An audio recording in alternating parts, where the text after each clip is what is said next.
Mbashimiye mwese kuba mukurikira ibiganiro kuri Elize TV show. Ngende Elize niyo nsenga. Mbaye ikaze muri ibi ibiganiro bicukumbuye na handi wabisanga ni kuri Elize TV show. Namahirwe twigiriye, Imana yonyine niyibizi.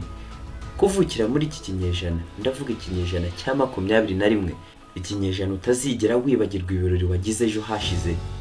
Kuri telefone yawe igezweho ya iPhone, Samsung n'izindi nyinshi zigezweho. Kuri ubu urahamagara, ugahamagarwa, ukohereza ubutumwa, ugafata ifoto mu masegonda makeya, ukabusangije abantu babarirwa mu bihumbi. Gusa ibyo bibaye mu kanya nk'ako guhumbya, si kera. Nusubiza amaso inyuma mu myaka mike ishize, ndavuga nko mu 2000 cyangwa mu 1994, ni bande mu by'ukuri bari bazi telefone? Abari bazizi se bo nizihe telefone bari bazi? Nimvuga Nokia, nkavuga Motorola, urabyumva vuba.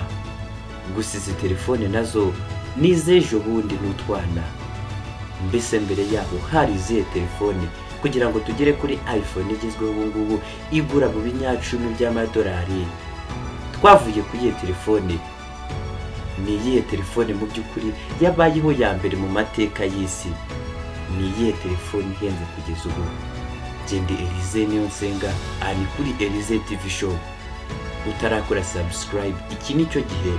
Kora subscribe maze turebere hamwe amwe mu mateka utigeze umenya yabayeho mu mateka ya telefone, kuva ikitwa telefone kugeza kuri telefone tuzi ubu ngubu ihenze kurusha izindi.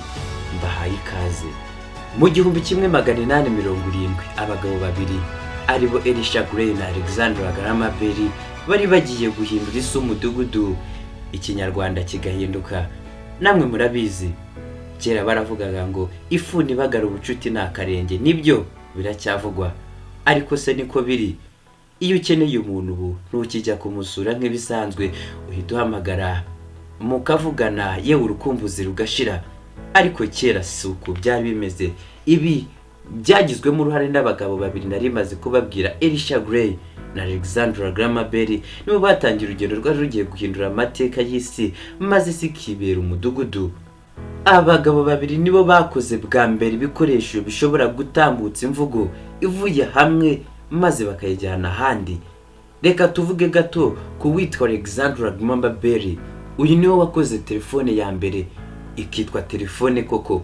Uyu yavutse tariki ya 3 Werurwe hari mu 1847, avukira hitwa Edinburgh muri Ekose. Kuva kera yarashishikajwe cyane no kwiga ibijyanye n'amajwi, kuko se na sekuru bari bashinzwe kuvura no kwita ku batumva. Nyuma y'uko abavandimwe babiri bari bamaze gupfa bishwe n'igituntu, Bell n'ababyeyi be bimukiye muri Canada. Gusa amatsiko ya Alexander Graham Bell yaragiye kugeza isi ku mudugudu yakomeje kwiyongera, maze ku ya 12 Kamena 1875, ubwo ubushakashatsi bwe bwari bukomeje, icyari telegrame yaragihinduye maze akigira telefone. Bwana Watson, ngwino hano. Iryo niryo jambo rya mbere ryavugiye kuri telefone mu mateka y'isi, aho yabwiraga inshuti ye Watson. Ubwo Bell yari amaze gukora telefone ya mbere, yaravuze ati, Bwana Watson, ngwino hano. Kuva icyo gihe telefone ya mbere yari imaze gukorwa. Kuva ku ya 7 Werurwe 1876, Bell yatanze uburenganzira ko iyo telefone ya mbere yari ibayeho itangira gukwirakwizwa, ku buryo byageze mu 1880 muri Leta Zunze Ubumwe za Amerika hamaze kugera telefone 49,000. Ubushakashatsi n'imbinuka kuri telefone zo zarakomeje. Ku ya 14 Mutarama 1878, Bell yamuritse telefone ya mbere ishobora guhamagara mu ntera ndende. Impinduka muri telefone zari zimaze kuba nyinshi, gusa Bell yarakomeje guhigika benshi mu bashakashatsi bahataniraga umwanya wo kuba ibihangage ndetse no kugeza isi ku mpinduramatwara idasanzwe yo guhamagara ndetse no kugira isi umudugudu. Kugeza mu 1904, abantu miliyoni 3 bonyine nibo bari batunze telefone. Izo telefone hamwe n'izindi zakurikiyeho zari telefone zabaga zometse ku gikuta, ku buryo washakaga guhamagara umuntu nta kindi wakora gusibye kugenda ugahagarara ku gikuta ukavugana n'umuntu. Nta telefone zigendanwa zari zakabayeho. Aha ni mu 1904. Niyo wavuga ute ntiwarangiza amateka ya telefone zose zabayeho mu mateka y'isi. Ahubwo reka tugere mu 1973 nibwo hagaragaye telefone igezweho kurusha izindi zose zayibanjirije. Iyi telefone yakozwe n'uruganda rwa Motorola. Iyi telefone yapimaga ibiro 2.5.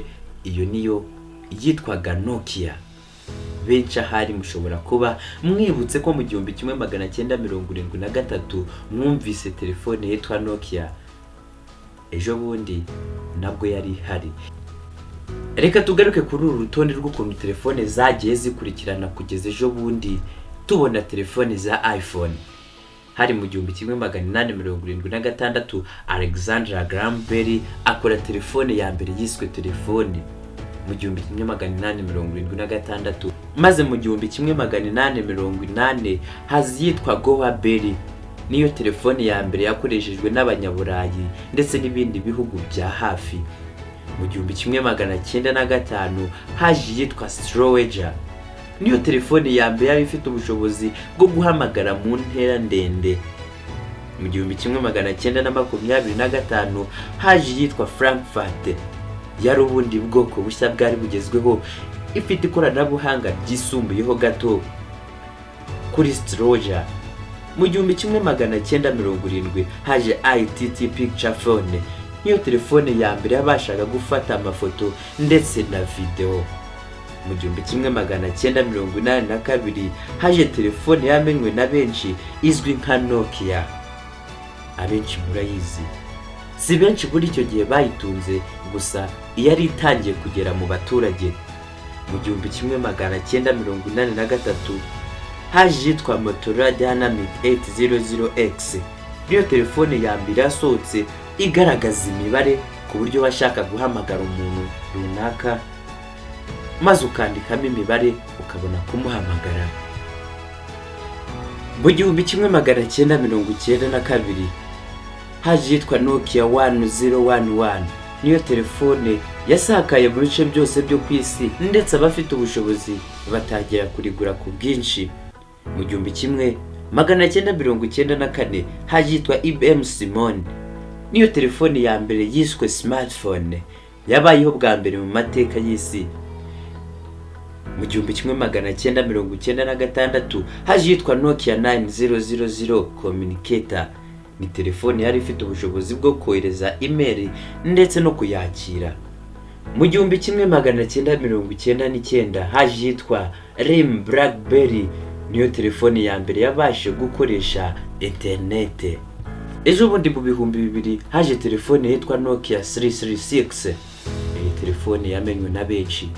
Ni ya telefone wafunguraga maze hakazamo ibiganza bibiri biramukanya. Abenshi murayizi.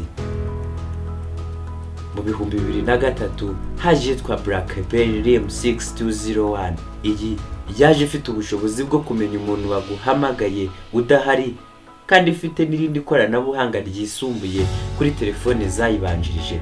Mu 2004 nibwo haje yitwa Motorola. Iyi yaguraga $250. Mu 2005 haje yitwa Sony Ericsson. Iyi mu 2007 twamenye yitwa Nokia N95. Niyo telefone ya mbere yabayeho yari ifite ubushobozi bwo kubika amafoto na video, maze igihe ubishaka ukongera ukabireba. Bivuze ko ariyo telefone ya mbere yashoboraga gushyirwamo memory card. Mu 2007 mubyumve neza, ejo bundi mu 2007 nibwo haje yitwa iPhone. Nibwo haje telefone igezweho ya smartphone itandukanye niyo twabonye mu 1994. Iyi niyo telefone igezweho ya iPhone washoboraga gukoresha ukoresha urutoki, yaguraga $500. Mu 2010 nta myaka myinshi ishize nibwo haje zitwa Samsung Galaxy S. Abenshi ntabwo mwari muzi inkuru. Mu 2012 nibwo haje iPhone 5. Mu 2013 hazitwa iPhone 5S. Izi zaje mu 2013. Urugendo rwa telefone ni runini kandi ni rugari. Kugeza ubu hari ibihumbi n'ibihumbagiza by'amatelefone agezweho utamenya ubwoko bwazo. Gusa telefone zifite ikoranabuhanga rigezweho utigeze ubona mu bindi binyejana byatambutse. Ni amahirwe wagize kuvukira muri iki kinyejana. Gusa wenda icyo usabwa ni ukukibyaza umusaruro, naho ubundi bwo twavuye kure. Iki kinyejana ni icy'ibyishimo. Kugeza ubu tugeze kuri iPhone ihenze kurusha izindi zose. Igura akayabo k'amadolari, irahenze kurusha izindi zose zabayeho mu mateka y'isi. iPhone 16 Pro Max ni telefone ihenze buri wese arayifuza. Ndi Elize, niyo nsenga hadi kuri Elize TV show. Ndabashimiye kuba mwabanye nanjye. Duhure mu bindi biganiro.